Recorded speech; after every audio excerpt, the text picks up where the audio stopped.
Nagpa-practice ako ng konting Bisaya ko. Kung maayos po, galing kay Ma'am Luto. Kung mali naman, mahina ako estudyante. Siyempre, pisano natin, maayong buntag kaninyong tanan. Sabi ko, paano ko ba sasabihin na gagalak ako nakapunta dito? Sabi ko sa akin kaya iba ho yung nagturo sa akin ito, sana tama ho yung sinabi niya. Daghang jay guwapa diri sa San Gregani. Tama ho ba? Yeah.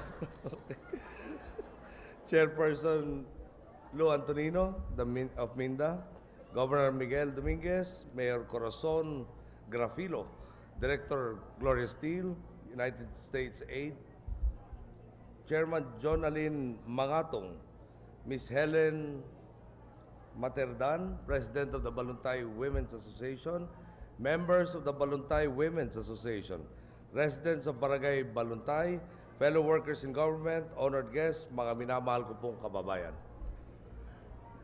Nang magsimula po tayo sa panunungkulan, nang sinamahan ninyo ako sa pagbagtas sa tuwid na daan, madalas ko pong sinasabi, pwede na tayo muling mangarap. Ang tanong marahil lang ilan, sa dinatnan nating sitwasyon, sa pinagdaanan natin sa mga nakalipas na taon, hindi ba't ang iminumungkahin nito ay panaginip ng gising? Sa isang banda, naiintindihan ko po sila. Sa mga hinarap na madilim na kabanata ng ating bansa, para bang suntok sa buwan na lamang ang mapanghawakan ang liwanag ng pansarili at pambansang kaunlaran. Ngunit wala po tayong plano na paasahin lamang ang taong bayan. Kapag nagbitiw tayo ng salita, pinapantayan natin ito ng gawa. Simple lang naman po ang hangarin natin na ang bawat Pilipino, kapag mayroon silang pangarap, mayroon din silang sapat na lakas at kakayahan upang maabot at marating ang mga pangarap na ito.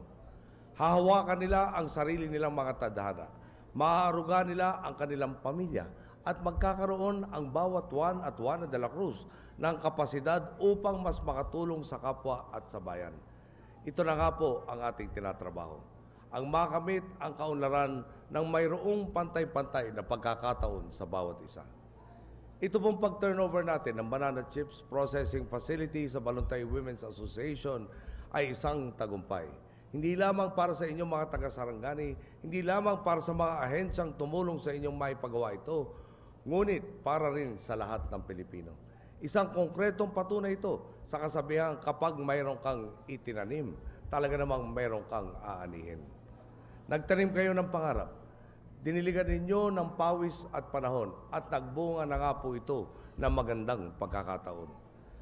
The banana industry is an integral part of our economy. The Philippines is actually the third largest exporter of bananas in the world, and we are the only Asian country in the top 5. In 2009, we were able to export 1.664 million metric tons of Cavendish bananas worth more than $344 million. This is proof that we are capable of competing with other developed countries.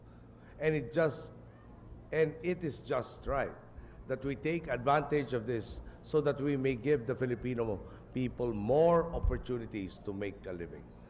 Ang maganda pa nito, kapag ipinoproseso natin ang mga saging na kardaba at idinaan sa pasilidad upang gawing banana chips at banana pretzels na ubod po ng sarap, tumataas po ang halaga nito.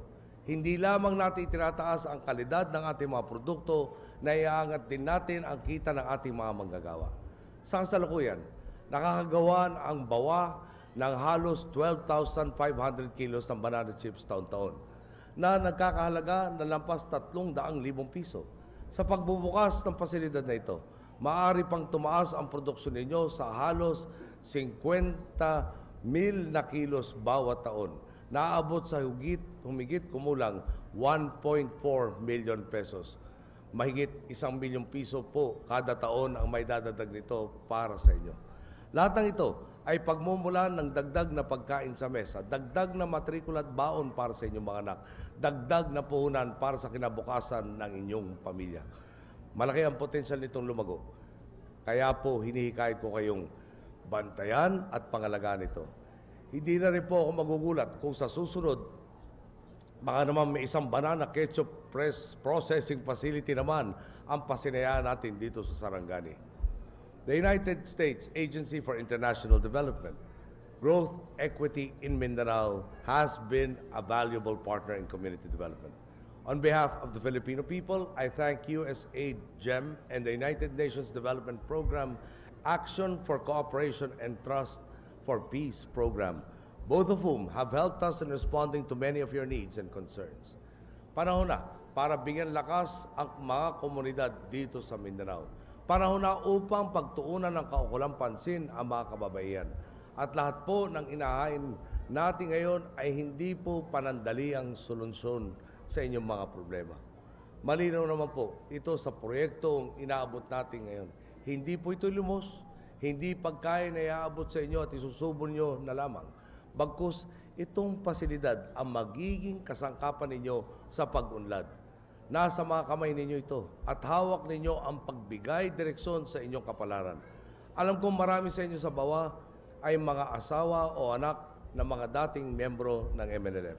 Maging halimbawa nawa ang proyektong ito upang mas guminhawa ang inyong mga buhay na hindi kinakailangang umasa sa karahasan. Upang makaagapay sa mga naghihikaw sa pamilya, naglabas din po tayo ng malaking pondo para sa Pantawid Pamilyang Pilipino program nitong Marso. Nitong Marso, lumampas na sa 1.5 milyong pamilya ang naitalang nakikinabang mula rito. Alam po nyo, 1 million lang noong isang taon ng membro, 1.5 million families na po ang nailagay natin.